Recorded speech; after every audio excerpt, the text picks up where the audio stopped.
Tonight, how the residents of Barrie are coping exactly 1 year after a powerful tornado tore through their community. To be here a year later and still see houses that are in the midst of reconstruction is kind of sad. The rebuilding continues a year after dozens of homes were damaged or destroyed. An engineering team on hand today to assess the progress and find ways to protect residents from future weather events. Plus, there's been some very low points and some very scary points. An Ontario woman needed a transplant to save her eye after she got an infection while volunteering in Honduras. Now she's hoping her story will encourage others to register as organ donors. And you hear it go by and you're like, whoa, whoa, it's great. The roar of the Honda Indy is back. Indy car drivers hitting the track for a practice session today before the real deal begins tomorrow. And it's just one of many events happening across the city this weekend. Good evening, I'm Kelda Yoon. It's been exactly 1 year since a tornado ripped through a Barrie subdivision. The storm left a dozen people injured and a trail of destruction, but miraculously no one was killed. As the rebuilding continues, engineering experts say there's more that can be done to keep residents safe when the next twister hits. Ali Chiasson has more from Barrie. Today, we look up at the sky, we've got blue skies with some puffy cumulus clouds around. Looks fine. It wasn't that different a year ago. So yeah, in the morning, things can look fine. And then by afternoon, bang. Oh my God, I've never seen anything like this in my life. A neighborhood battered, roofs shorn completely off, homes reduced to kindling. Right at this intersection, there was cars overturned, there was roofs off of houses, one house collapsed. It's been exactly 1 year since that EF2 tornado tore through Barrie, and people are still in various stages of rebuilding their homes and their lives. To be here a year later and still see houses that are in the midst of reconstruction is kind of sad, because those are families that are outside of their houses and their lives are disrupted. Engineers from the Northern Tornado Project at Western University are here to survey the progress. And one thing has become clear: Barrie is a tornado-prone area, and the building code needs to account for that. And our wood frame houses are very light, and so the roofs tend to want to fly off if we don't hold them down. Hurricane straps can do that, and he'd like to see them mandated in the area. So if we put hurricane straps on, and bolt the foundation down, the walls down to the wall, bolt the roof onto the walls so it all can withstand that. And we've been working with the Ontario Building Code and the National Building Code to try to get this put in. They've also found that the tornado warning system needs to be updated. The warning came out as people were outside looking at the damage from the tornado. So every year we're going to be doing a report card on the tornado warning performance across the country, because we do want to see people have that chance to take action before a tornado hits. The tornado is estimated to have caused over $100 million in damage, and some are having better luck than others with insurance companies and contractors. My neighbor here, her house hasn't even been touched. But most importantly, and perhaps most surprisingly, nobody died. And on the 1 year anniversary of that tornado, that's something neighbors are reflecting on. And don't take Mother Nature for granted. Ali Chiasson, CBC News, Barrie. Hundreds gathered in prayer at the Tibetan Canadian Cultural Centre today to remember the young woman who died after being set on fire on a TTC bus. Following the murder of Nima Domala, we have been hearing a lot of people voicing their concern around the state of existing support and resources for women, for people who are experiencing or have been survivors of gender-based violence, but also at the same time people who have mental health illnesses. 28-year-old Nima Doma died earlier this month following an attack on a bus at Kipling Station, where she was lit on fire by a stranger. 33-year-old Tenzin Norbu is facing first-degree murder. The Tibetan Women's Association of Ontario is calling on all levels of government to provide more accessible and culturally relevant services for victims of gender-based violence. Alec Manassian is appealing his recent conviction on 10 counts of first-degree murder in the 2018 Yonge Street van attack. Manassian was also found guilty on 16 counts of attempted murder. He was sentenced last month to life in prison with no possibility of parole for 25 years. He's now filed notice of appeal with Ontario's top court.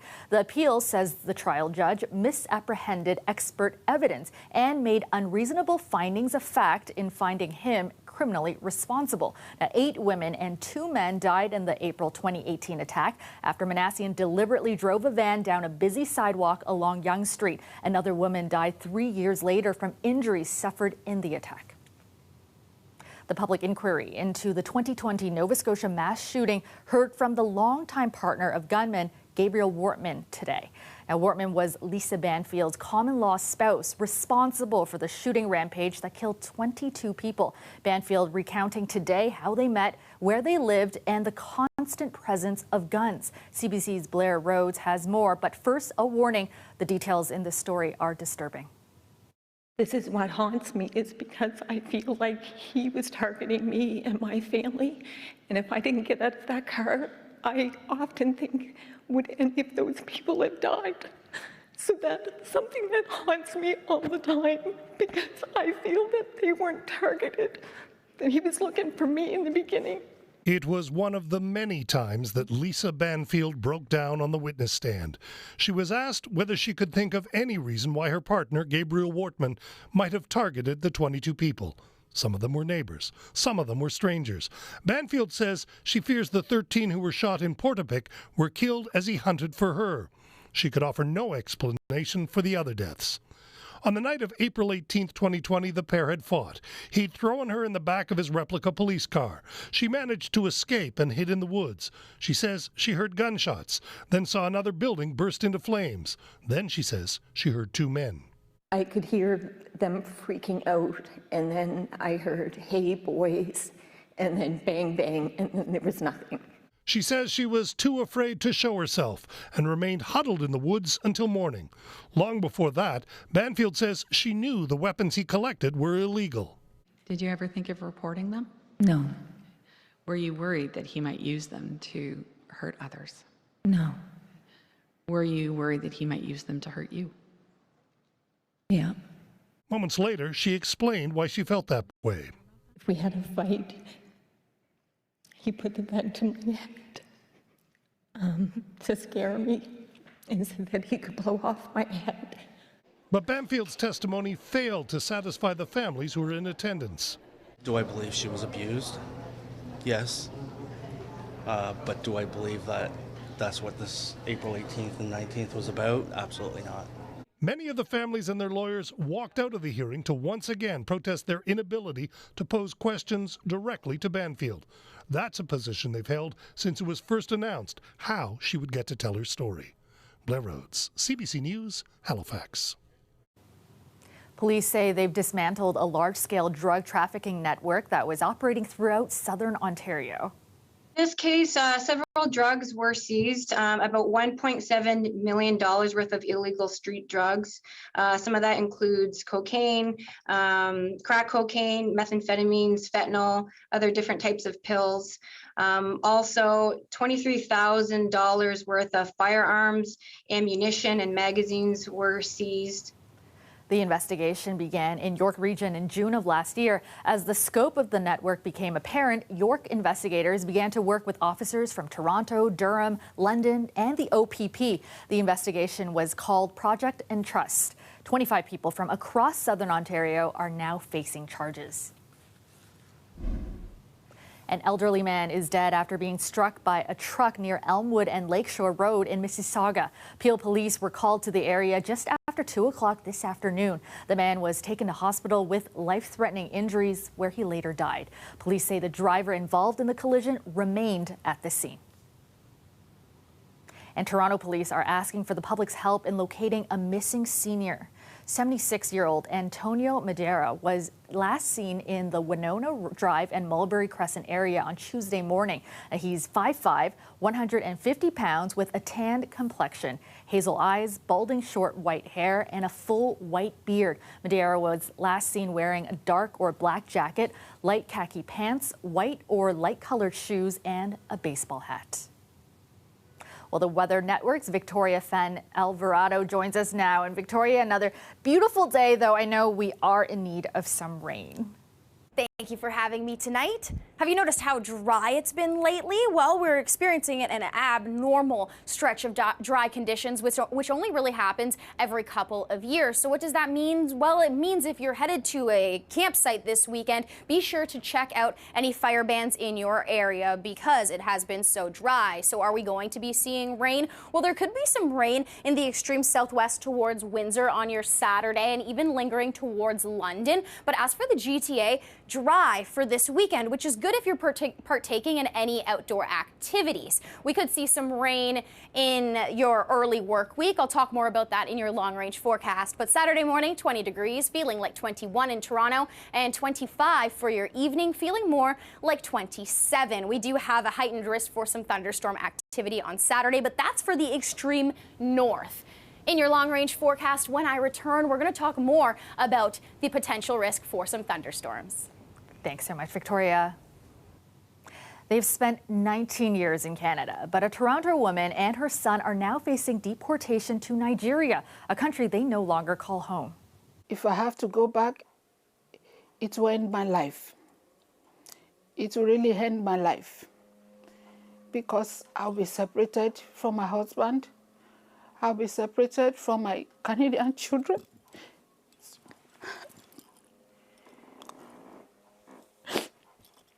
I don't know how I can live my life.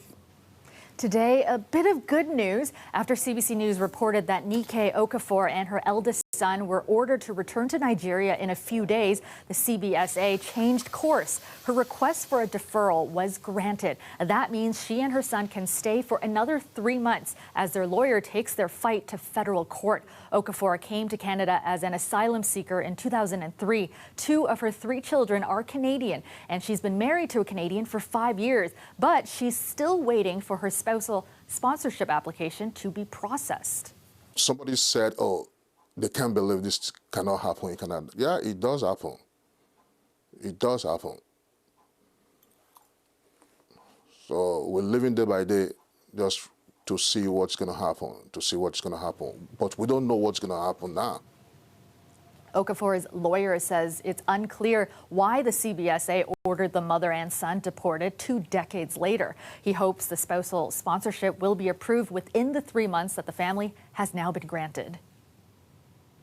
After getting an eye infection while volunteering in Central America, an Ontario woman was told she should prepare to lose her eyesight. But a cornea transplant saved her vision, and now she's hoping her story will be able to help others. Meg Roberts has her story.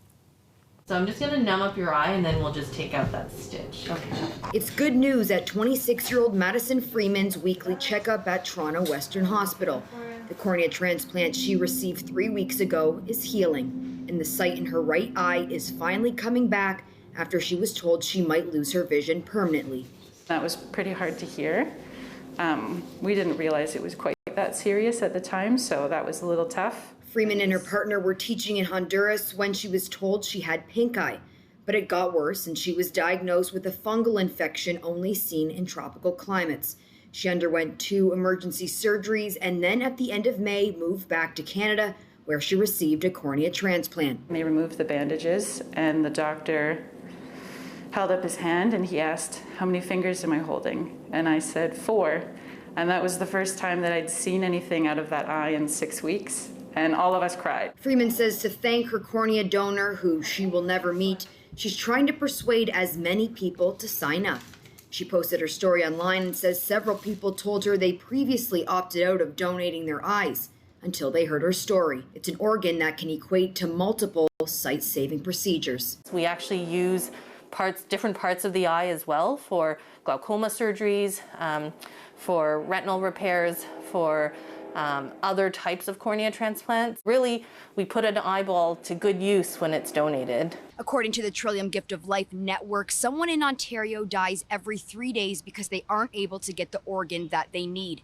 Meanwhile, one donor could save up to 8 lives. You can check on your donor status online by going to serviceontario.ca/be-a-donor. As for Freeman, her adventure in Honduras ended abruptly, but she believes it paved the way for a new one.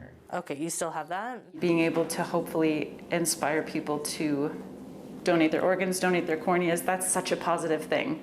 So if my one bad thing can lead to, 20 other people getting that gift of sight, that's amazing. All right. Meg Roberts, CBC News, Toronto. Welcome back. The roar of the Honda Indy is officially back in Toronto. Cars hit the track this morning for their first races. And to welcome fans back, tickets today were free. Greg Ross has more. Hearing the buzz of race cars on the streets of downtown Toronto was a welcome sound for this woman and her family. We didn't know about it, and we just happened to be free today, so yeah, we came. She says seeing the cars up close was even better. I don't know about you, but my heart is, you hear it go by and you're like, whoa, whoa, it's great. I'm 20 again, it's fantastic. This man took advantage of free tickets today to introduce his 4-year-old son to Indy cars. Yeah, he's super fascinated with racing. He just loves the sound of the engines. You excited to be here? Yes. Why are you so excited to be here? Because I never have been here. One of the drivers they were able to see today was Toronto's own Devlin DiFrancesco. He says he can relate to that fan experience. It was my first IndyCar race when I was 12 years old, watching Tony Kanaan when he raced for KB Racing. So to be here, 10 years later, it's quite astounding. While he's been here as a fan, this was his first time here as a driver.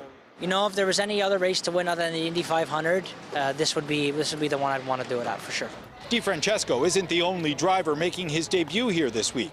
Former IndyCar driver and Oakville native James Hinchcliffe says the track here takes a little getting used to for new drivers.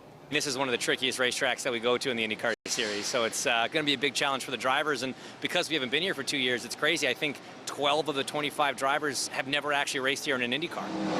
Those drivers got their first taste of this track today in a practice session. Qualifying gets underway tomorrow, and the big race will go Sunday afternoon. Greg Ross, CBC News, Toronto.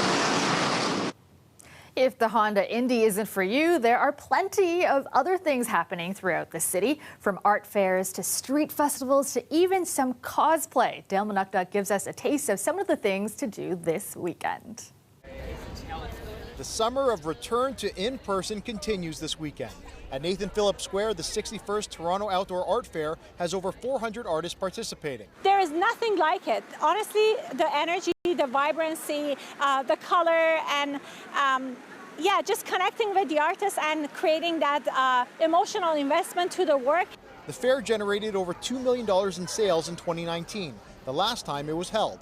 This piece is called Spider Lash. Photographer and painter Nicole Crozier was asked to do 2 commissions at the 2019 event. There's a lot of follow-up after the fair as well, because people take a while to decide to really have something in their home. The fair will be running all weekend in front of City Hall. Further north is Big on Bloor, back for the 15th festival, celebrating the vibrancy of the Bloordale community. When you come out to Big on Bloor this weekend, you're going to be able to see art installations, murals, live painting, participatory art projects, workshops, multiple stages. Maybe loud, fast cars aren't for you. Maybe you don't want to go to an art fair or a street festival. Well, you can come north of the city to the Toronto Congress Centre, where Anime North is back on and bigger than ever. It's a lot. It's a little overwhelming. This is probably the busiest it's ever been. Back in the day, it was lame to like anime, right? But nowadays, everybody loves it. There's vendors, giant and little robots, there's dancing, and of course, costumes. It's a massive event that's grown from 800 people in 1997 to over 30,000 unique visitors throughout the weekend. Donald Simmons is co-founder of the volunteer-led event. We're not here to make a buck. We're here to put on the best event we can so all of these people can come here this weekend and have fun. And I think that has a lot to do with the success of the event. Tickets are going fast. Only Sunday and full weekend passes are still available. Dale Manukduk, CBC News, Toronto. All right, let's go back to the Weather Network's Victoria Fenn Alvarado. And Victoria is shaping up to be a sunny and dry weekend. In your short-range forecast, I talked about how dry it's going to be this weekend, and we are going to experience some rain in the near future. But first, if you are headed out to any events this weekend, the UV index is at a 9 right now in Toronto, London, and Ottawa. Now, what does that mean? It means take extra precaution when it comes to the sun. So the sun's highest UV rays are between 11 a.m. and 4 p.m. So in that time, be sure to apply plenty of sunscreen, wear a hat, wear sunglasses. You're going to need it all. Saturday, 29 in Toronto and Hamilton. Windsor, 27 with a risk for some potentially isolating showers. Meanwhile, if you're in cottage country, Gravenhurst, 28 degrees, Parry Sound, 26. So it's a beautiful weekend to go out to the cottage, and it's going to feel even nicer when you're by the lake. Meanwhile, on Sunday, Gravenhurst is 30 degrees. Collingwood is 26 with full sunshine there. Across the GTA, we could see some lingering showers. Even a rumble of thunder could be heard, or some lightning across Windsor, London, and Hamilton. And then that risk for the thunderstorms could extend on Monday into the GTA. But it's the humidex values. Those are going to continue to be very hot, feeling more like 32 in Toronto. And if we take a look into your long-range forecast, by Tuesday, it's going to feel more like 39 with the passage of these potential thunderstorms as well. So make sure you look at your local forecast all week long. We're still checking our models here at the Weather Network. But with that humidex value, you should be sure to not only wear your UV protection, but also drink lots of water and lots of fluids, because you are going to need it. Now, by Monday, we could see some showers lingering on through the GTA, and we do have that energy. This is our cape, which is our energy, which is possible to produce some thunderstorms. So that's what I mean by those icons when we see the thunderstorm activity. In the meantime, though, enjoy your weekend. Thanks. Finally tonight, a breakdancer is hoping to make Venezuela's national breakdancing team and to set a world record for the longest head slide.